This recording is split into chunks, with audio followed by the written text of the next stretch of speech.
Hello welcome back बच्चों, मैं सुनील पांडे आप सबको अपने इस चैनल पांडे सर की क्लास में बहुत बहुत स्वागत करता हूं। आज हम लोग पढ़ने जा रहे हैं कक्षा 8 की सामाजिक विज्ञान की पुस्तक हमारी दुनिया का अध्याय 3 ख वस्त्र उद्योग।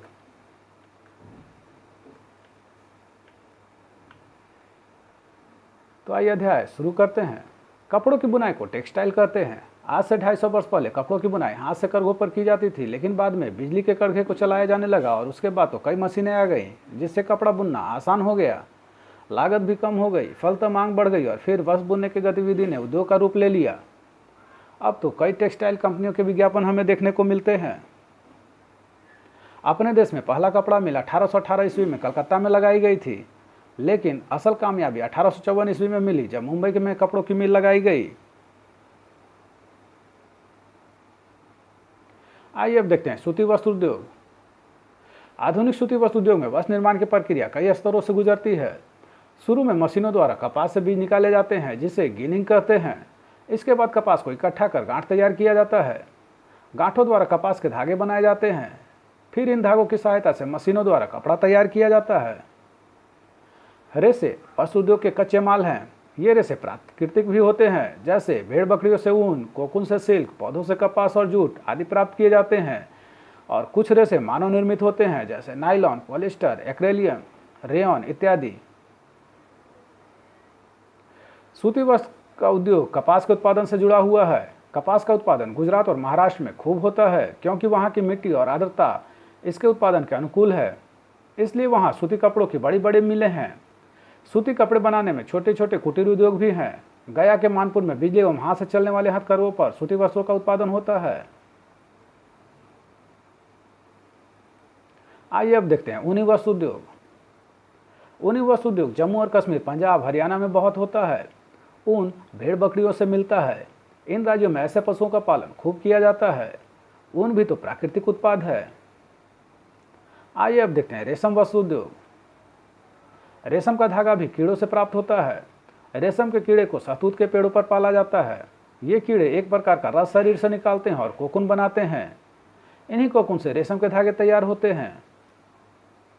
भागलपुर में सिल्क के कपड़े बनते हैं। वस्त्रोद्योग तैयार माल के आधार पर भी स्थित होते हैं, जैसे सिले सिलाए, रेडीमेड वस्त्र उद्योग। इसमें वस्त्रों को काटकर सिलकर तैयार करके बाजार में उपलब्ध करा दिया जाता है। दिल्ली, मुंबई, कोलकाता, लुधियाना में ऐसे वस्त्र उद्योग बड़े पैमाने पर हैं। कमीज और पैंट बनाने वाले कुछ महत्वपूर्ण brand Peter England, Raymond, Levi's, Fab India इत्यादि हैं। आइए अब देखते हैं वस्त्र उद्योग के सहायक कारक। तो पहला है कच्चे माल की उपलब्धता। वस्त्र उद्योग हेतु कच्चे माल की उपलब्धता महत्वपूर्ण कारक है। दूसरा, परिवहन की सुविधा। इससे कच्चा या तैयार माल पूरे देश तथा विदेश में पहुंचाया जा सकता है अथवा लाया जा सकता है। तीसरा, जलवायु। इस उद्योग के लिए नम जलवायु आवश्यक है, नहीं तो धागे टूटने का डर रहता है। चौथा, पूंजी की उपलब्धता। मुंबई के पारसी व्यापारियों ने विदेशी व्यापार से जो धन अर्जित किया उसे वस्त्र उद्योग में निवेश किया। पांचवा, श्रम की उपलब्धता। मुंबई की मिलों में काम करने के लिए मजदूर कोंकण, सतारा, सोलापुर, रत्नागिरी जैसे जगहों से आते हैं। छठा, बाजार की उपलब्धता। दिल्ली, कोलकाता, लुधियाना, कानपुर इत्यादि में स्थापित वस्त्र उद्योग की इकाइयां बाजार के आधार पर ही विकसित की गई हैं। सातवां, सस्ती ऊर्जा की उपलब्धता। मुंबई के कपड़ा मिलों को पश्चिम घाट पर स्थित टाटा जल विद्युत योजना से विद्युत प्राप्त हो जाती है। सूती रेशे के विश्व व्यापार में हमारे देश की भागीदारी काफी महत्वपूर्ण है। यह उद्योग काफी लोगों को रोजगार देती है। भारत जापान को सूत निर्यात करता है। भारत में निर्मित वस्त्र संयुक्त राज्य अमेरिका, इंग्लैंड, रूस, फ्रांस, पूर्वी यूरोपीय देश, नेपाल, सिंगापुर, श्रीलंका तथा अफ्रीका के देशों को मुख्यतः निर्यात किए जाते हैं। आइए अब देखते हैं रेशम वस्त्र उद्योग भागलपुर। भागलपुर जिला पूर्वी बिहार का एक महत्वपूर्ण एवं ऐतिहासिक शहर है जो गंगा नदी के किनारे स्थित है। ऐतिहासिक दस्तावेजों से पता चलता है कि यह पूर्वी भारत में रेशमी कपड़ों के व्यापार का सबसे बड़ा केंद्र था।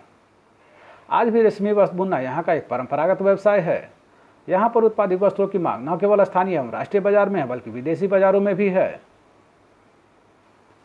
यह कर्नाटक के पश्चात भारत का दूसरा सबसे बड़ा रेशम उत्पादक केंद्र है। यहाँ उत्पादित रेशमी वस्त्रों को भागलपुरी सिल्क भी कहा जाता है।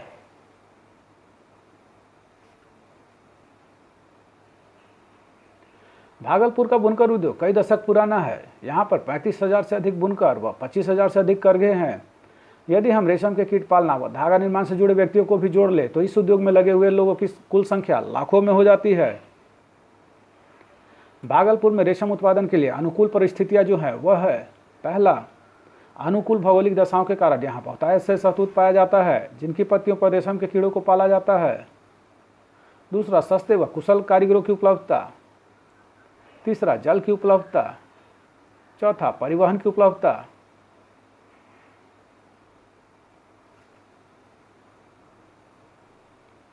रेशम का उत्पादन रेशम के कीड़ों द्वारा किया जाता है जो वास्तव में उनके शरीर से निकलने वाला रस है। यह रस उनके शरीर के चारों ओर लिपटता जाता है। यह रस सूखकर उनके शरीर पर धागे की तरह चिपक जाते हैं। इन धागे लिपटे रेशम के कीड़ों को कोकून कहा जाता है जिन्हें पानी में उबालकर धागे को अलग कर लिया जाता है। भागलपुर में रेशम उत्पादन की मुख्य चुनौतियां जो है वो है, पहला, बुनकर को उत्पाद का उचित मूल्य न मिलना। दूसरा, सार्वजनिक ऋण व्यवस्था के अभाव में स्थानीय साहूकारों से अधिक ब्याज पर धन मिलना। तीसरा, बिचौलियों द्वारा मुनाफाखोरी करना। चौथा, सरकारी संरक्षण का अभाव होना। पांचवा, बुनकरों का दूसरे व्यवसायों की ओर आकर्षण होना। आइए अब देखते हैं वस्त्र उद्योग का मुख्य केंद्र अहमदाबाद। अहमदाबाद गुजरात राज्य का अग्रणी व मुंबई के बाद देश का दूसरा महत्वपूर्ण वस्त्र उद्योग केंद्र है। यहाँ पर सूती व पॉलिस्टर कपड़ों के साथ साथ बनाए कपड़ों का व्यापार भी तेजी से फल फूल रहा है। अहमदाबाद में वस्त्र उद्योग कुटीर, लघु व बड़े पैमाने के उद्योग के रूप में स्थापित हैं। यहाँ लगभग 250 बड़े वस्त्र उत्पादक इकाइयाँ हैं, इसलिए इनको भारत का मैनचेस्टर भी कहा जाता है। अहमदाबाद में वस्त्र उद्योग के केंद्रित होने का मुख्य कारण जो है वो है, पहला, यह कपास उत्पादक क्षेत्र के पास स्थित है जो इस उद्योग का कच्चा माल है। दूसरा, यह सड़क, रेल और वायु मार्ग द्वारा देश से जुड़ा हुआ है। तीसरा, यह समुद्र के निकट होने के कारण तैयार माल का निर्यात आसानी से कर सकता है। चौथा, यहाँ सस्ते व कुशल श्रमिकों की उपलब्धता है। पांचवा, यहाँ अनुकूल भौगोलिक दशाएं हैं।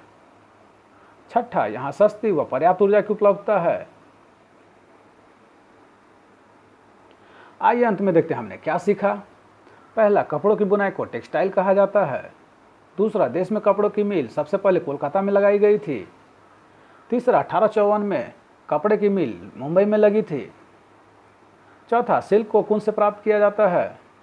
पांचवा, वस्त्रोद्योग के लिए आवश्यक है ऊर्जा, कच्चा माल एवं सस्ते श्रम। छठा, सूती वस्त्र उद्योग एक स्वच्छंद उद्योग है। सातवां, मशीनों द्वारा कपास से बीज निकालने को गिनिंग कहते हैं। आठवां, ढाका मलमल के लिए प्रसिद्ध रहा है। नौवां, अहमदाबाद को भारत का मैनचेस्टर कहा जाता है। 10वां, भागलपुर शहर सिल्क वस्त्र उद्योग के लिए प्रसिद्ध है।